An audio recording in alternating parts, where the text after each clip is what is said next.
여러분 안녕하십니까? 센 경제 현장 오늘의 주요 뉴스입니다.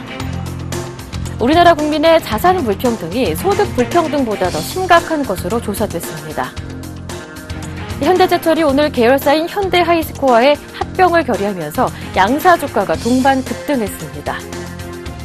중국 증시가 초강세를 보이자 중국 본토 펀드의 투자자들이 몰리면서 한도 초과에 따른 판매 중단 현상까지 생겨나고 있습니다.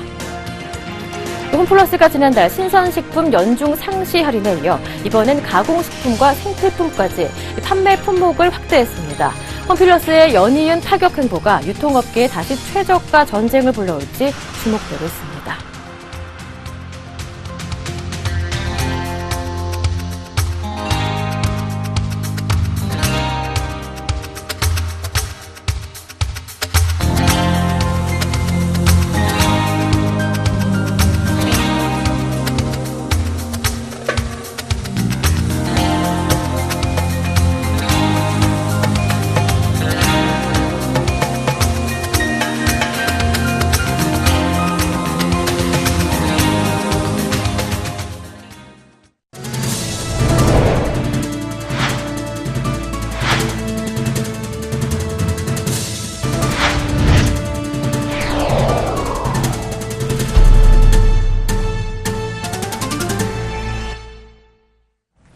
주춤했던 외국인들의 매수가 다시 유입되고 투신권의 펀드 환매 물량이 눈에 띄게 줄어들자 코스피는 닷새째 올라 2050선 위로 올라왔습니다. 6개월여 만에 최고점이었고요. 코스닥도 닷새째 올라서 7년 3개월여 만에 고점을 찍었습니다. 자세한 마감 소식 보도국의 한지 기자 통해 들어보겠습니다. 안녕하세요. 안녕하세요. 네, 코스피가 모처럼 2050선 위에 올라서는 모습이었는데요. 경기 민감주 중심으로 많이 올랐다지요? 네, 그렇습니다.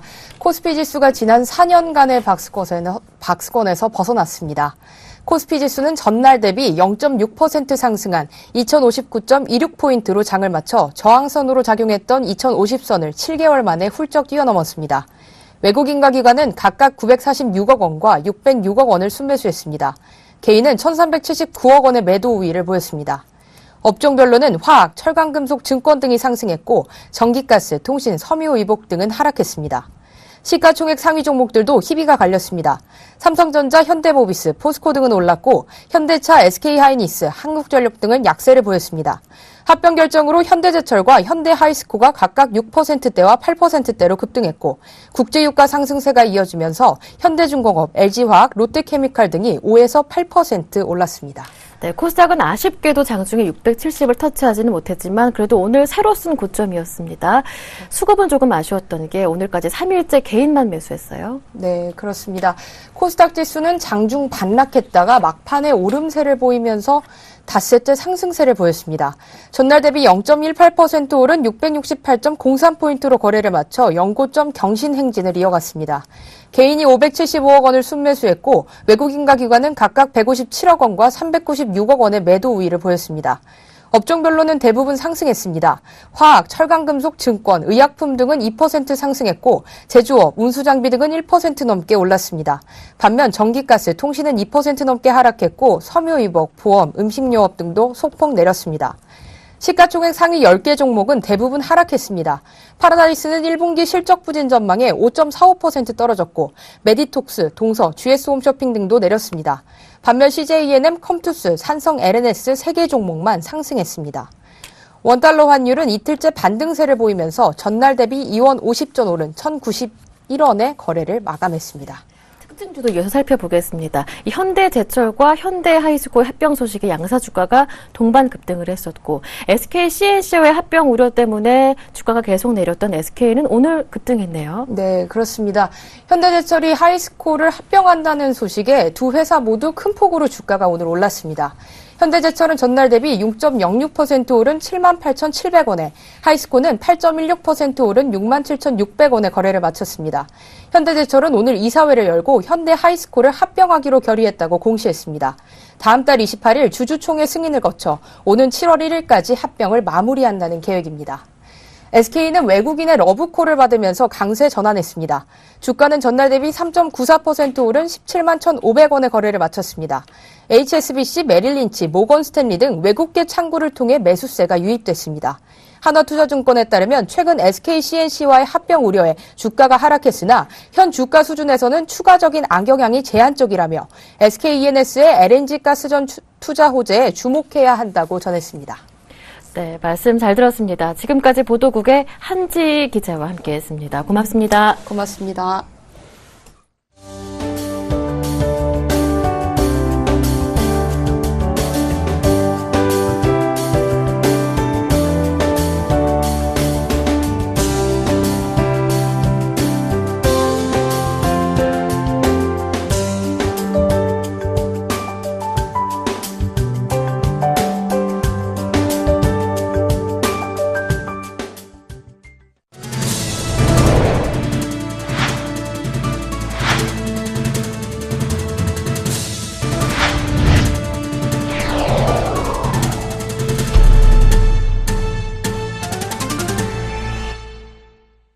오늘의 주요 뉴스입니다. 경제적 불평등을 말할 때 보통 소득 불평등을 얘기해 왔는데요. 한국은 소득보다 자산 불평등이 더 심각하다는 연구 결과가 나와 주목을 끌고 있습니다. 정훈규 기자가 전합니다. 우리나라 국민의 자산 불평등이 소득 불평등보다 훨씬 더 심각한 것으로 조사됐습니다. 가처분 소득은 상위 10%가 전체의 29.1%를, 하위 40%가 13.4%를 차지했습니다. 반면 순자산은 상위 10%가 43.7%를, 하위 40%가 5.9%를 보유하는 데 그쳤습니다. 한국보건사회연구원에 따르면 우리나라 가계단위 가처분 소득 진위 개수는 0.4259인데 비해 순자산 진위 개수는 0.0614로 월등히 높았습니다. 진위 개수는 소득이 어느 정도 균등하게 분배되는가를 0에서 1까지의 수치로 나타내는 지수로 1에 가까울수록 불평등이 심하다는 뜻입니다. 자산 가운데서도 부동산과 금융자산의 불평등도가 가장 높았습니다. 부동산의 경우 상위 20%가 66.1%를 보유한 반면 하위 40% 그룹에서 2.2%를 보유해 진위 개수가 가장 높았습니다. 금융자산은 상위 20%가 63.8%를, 하위 20%는 0.8%를 보유해 뒤를 이었습니다. 해당 연령대가 전체 순자산 불평등에 얼마나 기여하는지를 살펴봤더니 45에서 54세의 상대적 기여율이 23%, 55세에서 64세가 19.5%로 1, 2위를 기록했습니다. 이는 은퇴 전후 시기에 자산 불평등이 가장 많이 발생한다는 의미로 풀이됩니다. 소득과 달리 자산은 실직이나 질병 등 예상치 못한 위기에 닥쳤을 때 대처하는 수단이 되고 향후 소비의 흐름을 가늠할 수 있다는 점에서 불평등을 분석하는 주요 변수로 더 많이 활용해야 한다는 지적이 나오고 있습니다. 서울경제TV 정훈규입니다. 현대제철이 오늘 계열사인 현대하이스코어와의 합병 결의를 공시했습니다. 합병 소식이 알려지면서 현대제철과 현대하이스코어 주가는 종가 기준 각각 6.06%와 8.16%의 상승세를 보였습니다. 현대제철은 어제보다 4,500원 오른 78,700원, 현대하이스코어는 5,100원 오른 67,600원에 마감됐습니다.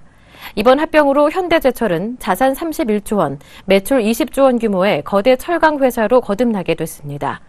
합병 비율은 1대 0.8577로 현대제철이 신주를 발행해 현대하이스코어 주식 1주당 현대제철 주식 0.8577주를 현대하이스코어 주주에게 교부하는 방식입니다.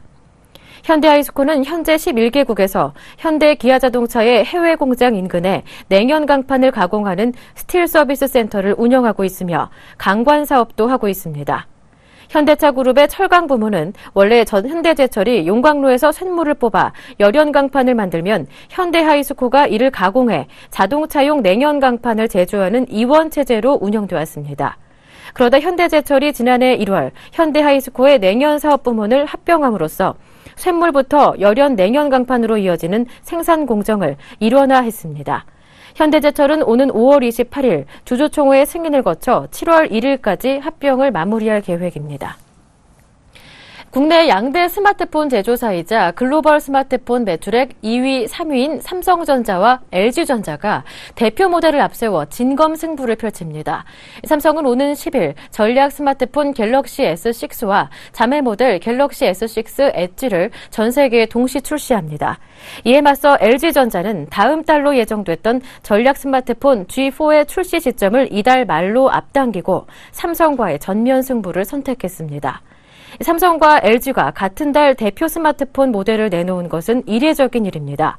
통상 삼성이 먼저 갤럭시 S 새 모델을 내놓으면 LG는 최소 2달 뒤에나 G 시리즈 모델을 선보였기 때문입니다. 삼성전자는 갤럭시 S6를 통해 스마트폰 사업 부문 영업이익을 회복하겠다는 의지를 보이고 있습니다. LG전자는 G4를 앞세워 글로벌 판매 매출액을 끌어올리겠다는 전략입니다. 지난해 애플의 사상 최대의 실적을 안긴 아이폰 6의 인기가 아직 여전하지만 글로벌 프리미엄 스마트폰 전쟁에 삼성과 LG가 동시 출격하면 애플의 기세도 한풀 꺾일 것으로 전망됩니다. 최근 중국 주식형 펀드의 꽃이 활짝 피었습니다. 투자자들이 몰리면서 한도 초과로 판매 중단 현상까지 나타나고 있는데요. 지난 7년간의 부진을 깨고 100조로 변신한 중국 펀드 소식을 이보경 기자가 전합니다. 중국 본토 펀드로 투자자들이 몰려들면서 한도 초과에 따른 판매 중단 현상까지 생겨나고 있습니다. 삼성자산운용의 중국 본토 중소형 포커스 펀드는 지난달 말 운용 한도를 넘어서며 자금 모집이 중단됐습니다. 동부자산운용도 동부차이나 본토 펀드의 한도가 거의 소진됨에 따라 지난 2일 동부차이나 본토 RQF2를 새로 선보였습니다. 중국 펀드는 세계 금융위기 이후 증시 급락에 따른 원금 손실 악몽으로 지난 7년간 10조 원이 순유출됐지만 올해 들어 분위기가 급변하는 모습입니다. 올 1분기 동안 중국 주식형 펀드에 256억 원이 순유입됐습니다. 중국 펀드의 수익률이 회복되면서 투자자들이 중국 펀드로 몰려들고 있는 것입니다. 기본 지수인 CSI 300 지수가 연초 대비 20% 이상 상승했고 그로 인해서 한국 투자자들의 관심이 매우 높은 상황입니다. 여기에 작년 후강퉁 제도의 시행으로 중국 증시가 한 단계 도약한 데다 선강퉁도 예고되면서 중국 자본시장이 성숙해가고 있다는 점이 중국 증시 전망을 밝게 하는 요소로 작용하고 있습니다. 다만 전문가들은 중국 펀드가 신용 리스크나 글로벌 거시경제에 쉽게 흔들리는 신흥시장으로서의 문제가 있는 만큼 리스크도 고려해야 한다고 전합니다. 중국 증시가 강세를 보이면서 중국에 대한 투자 열기가 다시 뜨거워지고 있습니다. 올 들어 1분기 동안 250억 원의 돈이 유입되면서 7년 만에 플러스로 돌아섰습니다. 서울경제TV 이보경입니다. 도성환 홈플러스 대표가 또 가격 경쟁을 선언했습니다. 지난달 신선식품 연중 할인에 이어 이번에는 생필품의 가공식품까지 할인 품목을 확대한 건데요. 홈플러스를 살리기 위한 도 대표의 연이은 파격 행보가 마트업계에 다시 최저가 경쟁을 불러올지 주목됩니다. 한지희 기자가 보도합니다. 고객과 사회를 위한 변화의 원년을 선언한 홈플러스가 다시 한번 혁신안을 발표했습니다. 지난달 500개 신선식품 연중 상시 할인에 이어 1950개의 가공식품과 생필품도 최대 30%까지 가격을 내려 팔기로 결정한 겁니다. 소비자들이 많이 찾는 생수, 우유, 화장지 등이 적용됐습니다. 특히 가공제품의 경우에는 57%가 자체 제작 상품인 PB 제품으로 구성돼 있고 대부분 중소기업 제품이기 때문에 상생 협력에도 도움이 된다는 입장입니다. 또 이와 별개로 240개 주요 품목에 대해서도 기존 평균 일주일이었던 행사 기간을 한 달로 늘리기로 했습니다. 지난 4주간 저희는 새로운 가능성을 발견했습니다. 매출과 소득도 따라 늘기 시작했습니다. 홈플러스는 소비자 장바구니 물가 안정에 기여하는 한편 중소협력회사와 침체된 내수 시장을 성장시킬 수 있으리라 생각합니다. 이익 1,400억 원을 포기하면서 가격 할인 행사를 계속 이어갈 수 있느냐는 질문에 도 대표는 현재 진행 중인 가격 상시 할인 행사가 거짓말로 밝혀진다면 언제든 사표를 던질 각오가 준비되어 있다며 행사의 진정성을 믿어달라고 호소했습니다. 홈플러스는 지난달 신선식품 할인 행사를 진행한 이후 매출 반등 효과를 톡톡히 봤습니다. 할인 행사 이후 8일 동안의 매출이 2주 전과 비교했을 때 58.9%나 늘었습니다. 부분별 매출도 축산 84.3%, 과일 84.2%, 수산물 52.4%, 채소 29.1% 증가했습니다. 이처럼 홈플러스가 대대적인 할인 공세에 나서자 경쟁사들은 바짝 긴장한 모습입니다. 가격 할인을 앞세워 중소협력사들과의 상생을 강조하고 있지만 본질은 소비자들의 구매 심리를 자극하기 위한 처방으로 해석하고 있기 때문입니다. 실제로 홈플러스가 지난달 신선식품 500개 품목의 가격을 연중 상시 인하한다고 발표했을 때 이마트, 롯데마트 등 경쟁사들도 잇따라 선별 대응과 품질 개선 등 해결책을 내놓은 바 있습니다. 도성환 홈플러스 대표의 두 번째 가격 혁신 행보가 본격화되면서 업체들 간 가격 인하 경쟁에 불이 붙을 것으로 보입니다. 서울경제TV 한지입니다. 지난해 대기업들의 일자리 늘리기가 사실상 제자리 걸음을 했던 것으로 나타났습니다. 오늘 CEO 스코어에 따르면 지난해 국내 30대 그룹의 고용 증가율은 1.3%에 그친 것으로 집계됐습니다. 지난해 말 기준 전체 직원 수는 102만 3천여 명으로 전년보다 12,000명 늘어나는 데 그쳤습니다. 30대 그룹의 고용 증가율은 경제 성장률에 턱없이 모자라고 전년 고용 증가율 1.6%에도 미치지 못한 것입니다. 특히 고용의 질이 나빠졌습니다. 계약직 직원 증가율이 정규직보다 4배나 높았습니다. 한편 30대 그룹 중 지난해 직원 증가율이 가장 높은 곳은 신세계로 나타났습니다. 직원 수는 877명으로 전년 대비 8.6% 증가했습니다. 다음으로 현대차그룹, 현대백화점, 롯데 순이었습니다. 보험회사의 소속 보험 설계사가 가짜 보험 계약서를 쓰고 보험금을 빼돌렸다면 보험회사도 배상 책임이 있다는 법원 판결이 나왔습니다. 서울중앙지법 민사합의 26부는 김모 씨와 그의 부모 등 3명이 삼성생명을 상대로 낸 손해배상 청구 소송에서 피고는 원고들에게 모두 2억 1,600여만 원을 지급하라고 판결했습니다. 재판부는 삼성생명 소속 설계사 변 씨가 원고로 하여금 회사 양식의 허위 보험계약 청약서를 작성하게 하고 회사 컴퓨터 프로그램을 이용해 영수증을 작성해 준 뒤 보험료를 받는 등 외형상 모집 행위를 한 것으로 볼 수 있어 보험사에도 배상 책임이 있다고 판시했습니다. 다만 재판부는 원고들이 보험증권과 약관을 받지 않은 점, 거액의 보험료를 납부하면서 변 씨의 개인 계좌로 이체한 점 등을 고려해 보험사의 배상 책임을 손해액의 50%로 제한한다고 밝혔습니다.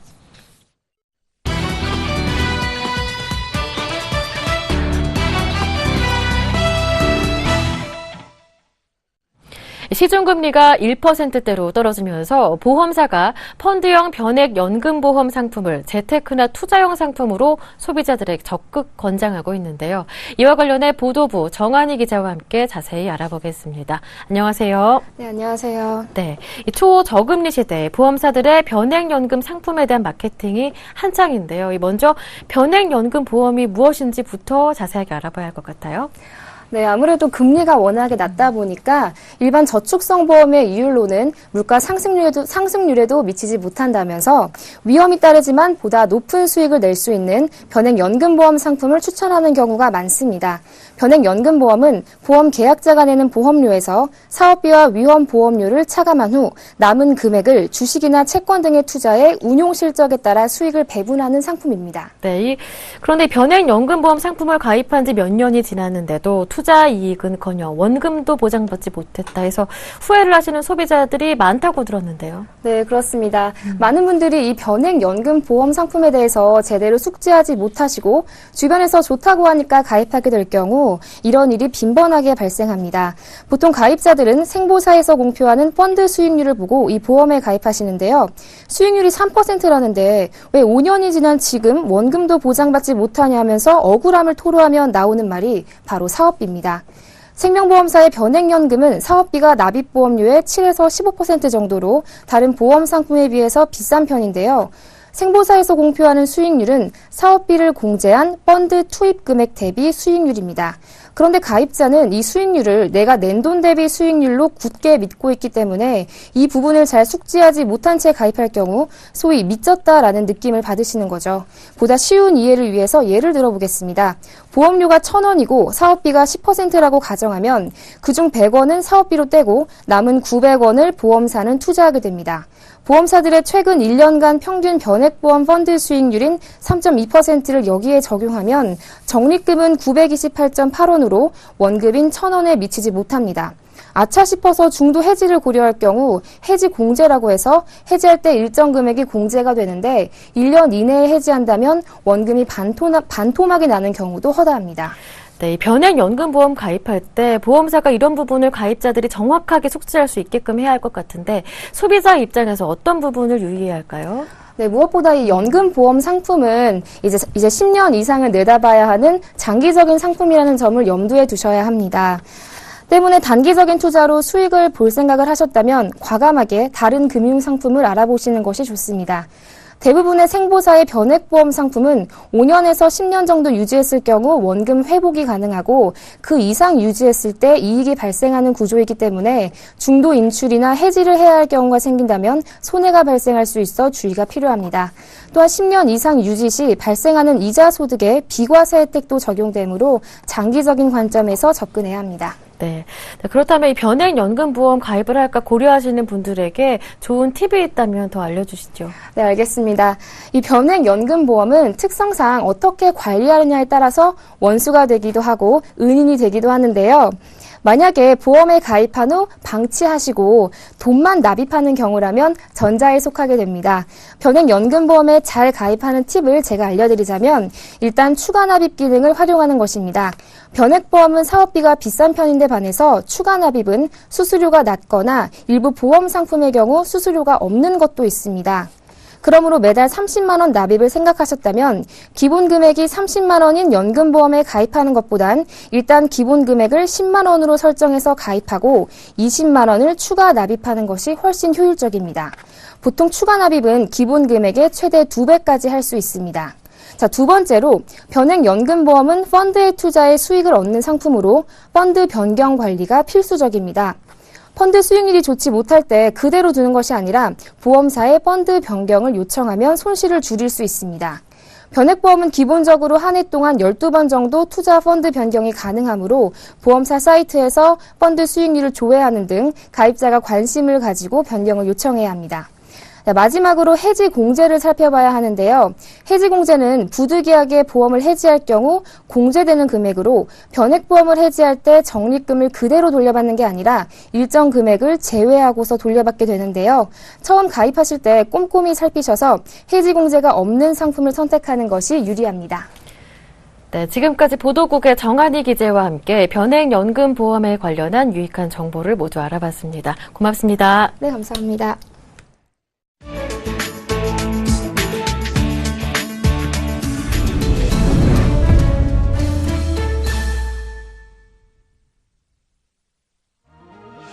세계 주요 금융기관들 사이에서 미국 기준금리 인상이 9월 이후로 미뤄질 것이란 전망이 확산되고 있습니다. 이는 3월 미국 비농업 부문 신규 고용이 12만 6천 개로 시장 전망치 24만 5천 개 절반에 그치는 극심한 부진을 보였기 때문입니다. 지난 3일 고용지표 발표 직후 JP모건은 3월 고용지표 약세 등을 들어 첫 기준금리 인상 예상 시기를 당초 6월에서 9월로 늦췄습니다. 더 나아가 대다수 이코노미스트들은 9월 인상마저도 불확실한 것으로 보고 있습니다. 칼 리카도나 블룸버그 이코노미스트는 경제가 이르면 6월 정책금리 인상을 견뎌낼 준비가 됐다는 미 연방준비제도의 자신감이 이번 고용지표 때문에 줄어들 것이라고 관측했습니다. 다만 1분기 경제 고용 부진은 지난 겨울 혹한 등의 변수 때문이며 2분기에는 기후의 악영향이 사라지면서 성장률이 반등할 것이란 전망도 적지 않습니다. 연방공개시장위원회 FMC 참석자인 윌리엄 더들리 뉴욕 연은 총재는 최근 한 연설에서 1분기의 예상 외의 경기 하강을 혹한, 달러 강세, 저유가 등의 단기적 충격에 따른 일시적 상황이라고 평가했습니다. 어린이를 대상으로 하는 유튜브 키즈 모바일 앱이 성인용 못지않게 광고가 많다는 지적이 제기됐습니다. 미국 9개 소비자 단체는 유튜브 키즈 앱이 아이들을 위한다는 목적과 달리 광고로 넘쳐난다는 내용의 서신을 연방통상위원회에 보냈습니다. 유튜브 키즈 앱에서 디즈니 애니메이션 겨울왕국 등장인물이 맥도날드 제품을 먹는 광고 영상이 나오고 마이 리틀 포니를 검색하면 찰흙과 장난감 유리 세트 광고 영상이 뜬다는 겁니다. 소비자 단체들은 아이들은 광고와 오락을 구분할 수 없다면서 온라인에도 텔레비전과 같은 규제가 적용돼야 한다고 주장했습니다. 골프 왕제 타이거 우즈가 미국 조지아주 오거스타의 내셔널 골프장에서 열리는 제79회 마스터즈 토너먼트를 하루 앞두고 9일 딸 샘과 아들 찰리를 데리고 파3 콘테스트에 참가합니다. 파3 콘테스트에 우승한 선수는 그해 본 대회에서 우승하지 못한다는 징크스가 있음에도 불구하고 우즈가 파3 콘테스트에 나서기로 한 것은 이례적입니다. 우즈가 파3 컨테스트에 나서는 것은 2004년 이후 11년 만입니다. 당시 우즈는 홀인원을 기록해 이번에도 좋은 성적을 거둘지 주목됩니다. 우즈는 인터뷰에서 정말 열심히 했다. 해가 뜨고 지고 아이들 잘 때도 연습을 했다며 높은 수준에서 경기를 할 준비를 마쳤다. 내 스스로 거는 기대가 크다고 말했습니다.